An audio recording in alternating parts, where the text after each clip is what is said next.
Tadi sudah saya sampaikan, bicara regulasi pensiun dan regulasi tentang kepegawaian, sejak tahun 61 sampai tahun 2023, undang-undang yang mengatur kepegawaian itu sudah berubah 4 kali. Sudah ada 4 undang-undang. 5 termasuk penyempurnaan, yaitu Undang-Undang 43 tahun 99 sebagai penyempurnaan dari Undang-Undang 8 tahun 2004. Saat ini Undang-Undang nomor 20 tahun 2023 yang berlaku terkait dengan aparatur sipil negara. Kalau kita sandingkan dengan regulasi mengenai pensiun, belum ada perubahan, hanya ada 1 undang-undang yang mengatur mengenai pensiun pegawai dan janda duda pegawai, yaitu Undang-Undang 11 tahun 69. Itu berlaku sampai dengan sekarang ini. Kalau dibanding undang-undang yang lain, mungkin undang-undang ini yang paling sakti karena sudah sejak tahun 69 sampai dengan tahun 2025 ini masih berlaku. Sebetulnya tadi saya sampaikan bahwa undang-undang ini diamanatkan untuk digantikan atau diubah atau diganti dengan peraturan pemerintah, yaitu diamanatkan dalam, kalau tadi di Undang-Undang 5 tahun 2014 juga diamanatkan, dan di Undang-Undang 20 tahun 2023 juga diamanatkan dalam pasal 74, yaitu Undang-Undang 1169 dan peraturan pelaksanaan tetap berlaku sampai dengan ditetapkannya peraturan pemerintah yang mengatur mengenai program pensiun pegawai ASN. Dan di batang tubuh di pasal 22 kalau tidak salah di undang-undang itu bahwa pengaturan nomor pensiun pegawai ASN diatur melalui peraturan pemerintah. Jadi saat ini kita menunggu peraturan pemerintah sebagai pengganti dari Undang-Undang 11 tahun 69 tersebut. Bicara mengenai besaran pensiun atau program pensiun Bapak Ibu sekalian. Saat ini yang berlaku seperti yang tadi disampaikan oleh Prof. Bidan, bahwa yang berjalan sistem pensiun kita saat ini adalah manfaat pasti atau defined benefit, di mana manfaat pensiun ini tidak didasarkan pada akumulasi dari iuran peserta, tetapi pada suatu rumusan tertentu yang ditetapkan di muka. Tadi sampaikan rumusannya adalah kalau pensiun PB itu maksimal 75%, hitungannya 2,5 kali masa kerja. 2,5% kali masa kerja. Jadi kalau masa kerjanya lebih dari 30 tahun, besaran pensiun pokoknya adalah 2,5 kali 30 berarti 75. Kalau di bawah 30 tahun, tinggal mengalihkan 2,5 per tahunnya. Jadi tidak mesti penerima pensiun besarannya 75% dari gaji pokok. Kalau meninggal dunia dan APS usia 50 tahun dan 20 tahun itu berhak pensiun. BUP itu masa kerja 10 tahun, usianya 50 tahun itu berhak atas pensiun. Demikian juga dengan reorganisasi. Khusus untuk BUP, 10 tahun masa kerja pensiun. Tetapi masa kerja sebagai PNS sekurang-kurangnya 5 tahun. Jadi kalau punya masa kerja bawaan, seperti teman-teman di KPK yang pernah bertugas di KPK sebelum menjadi PNS KPK, maka dihitung itu diakui. Jika sebagai PNS-nya punya 5 tahun sekurang-kurangnya, dan kumulatifnya masa kerja 10 tahun ini berhak atas pensiun. Kemudian program pensiun adalah penghargaan dan jaminan hari tua bagi pegawai, penghargaan atas jasa-jasa pegawai selama bertahun-tahun bekerja dalam dinas pemerintah, maka dihitung tadi masa kerja menjadi dasar. Kemudian sistem pembiayaannya ini juga menjadi perhatian, karena ini pembiayaannya adalah PSBU, jadi dibebankan kepada APBN, bukan iuran dari peserta atau PNS dan juga iuran dari pekerja dalam hal pensiun. Ini sistem yang berlaku saat ini dan itu berlaku sejak Undang-Undang 2009. Kemudian manfaat pensiunnya tadi saya sampaikan.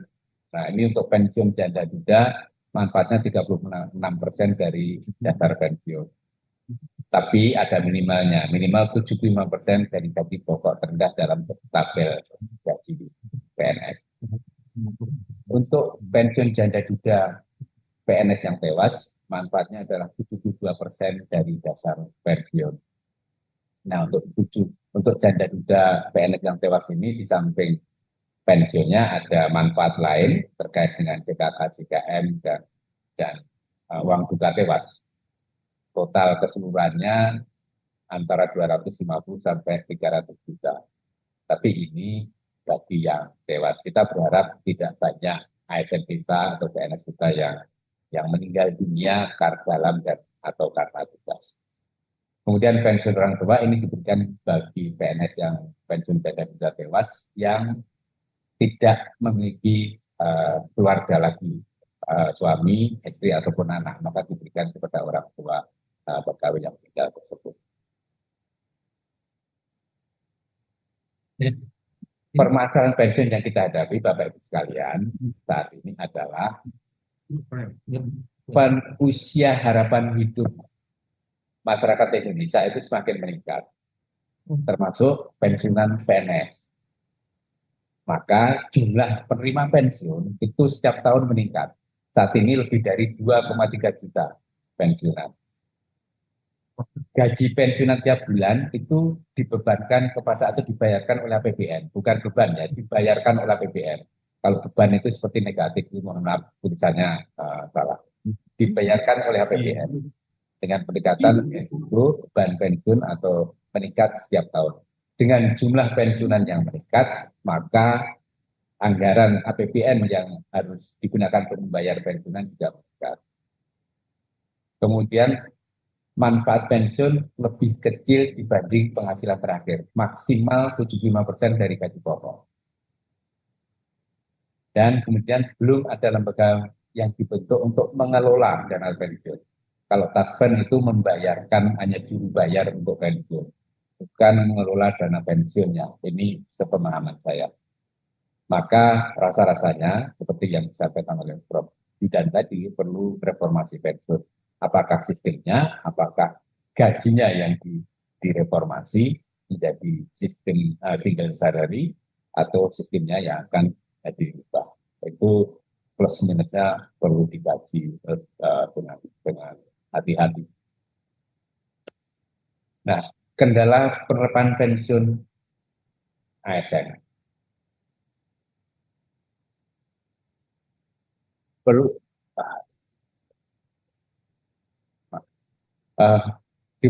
kiranya tadi saya sampaikan bahwa perlu reformasi pensiun. Kendala penerapan pensiun saat ini adalah struktur dan sistem pengelolaan penyelenggaraan jaminan pensiun belum ditetapkan secara jelas dan efektif. Pemerintah belum menetapkan besaran iuran pemerintah selaku pemberi kerja. Kalau sistemnya mau dirubah. Kemudian manfaat pensiun yang diberikan pemerintah belum sepenuhnya menjamin kesejahteraan pensiunan PNS, TNI, dan Polri. Tadi sudah disampaikan di depan. Kemudian ketentuan pelaksanaan program pensiun PNS, TNI, dan Polri yang berlaku sudah tidak sesuai Undang-Undang 1169 dan sebagainya dengan Undang-Undang Sistem Jaminan Sosial Nasional dan Undang-Undang Aparatur Sipil Negara. Maka dirasa mendesak untuk dilakukan reformasi sistem pensiun PNS. Kemudian reformasi pensiun ditujukan untuk meningkatkan kesejahteraan ASN terutama pada saat memasuki batas usia pensiun atau memasuki masa pensiun. Sesuai dengan mandat Undang-Undang ASN yang ditetapkan, yang akan ditetapkan dengan RPP, jaminan pensiun dan jaminan hari tua. Dan aspek kelembagaan tadi belum ada lembaga yang mengelola dana pensiun. Aspek program Bapak Ibu sekalian, optimalisasi program persiapan pensiun. Kemudian opsi perubahan bentuk program pensiun, manfaat pasti atau iuran pasti. Saat ini manfaat pasti. Plusnya apa, minusnya apa tadi sudah disampaikan. Opsi pendanaan yang akan datang. Saat ini PSBU ke skema pendanaan dengan alternatif. Fully funded atau national atau defined contribution. Kalau fully funded adalah pemberi kerja dalam bentuk pemerintah dan PNS itu masing-masing memberikan iurannya untuk dikelola oleh lembaga dana pensiun. Nantinya pada saat masih batas usia pensiun atau masih masa pensiun, pensiunan PNS ini mendapatkan manfaat dari iuran yang sudah diberikan kedua. Kalau defined contribution itu iurannya tetap seperti yang sekarang ini defined contribution yang dari PNS-nya, walaupun itu tidak digunakan untuk pembayaran gaji pensiun. Nah, ini opsi-opsi ini yang perlu dikaji lebih lanjut.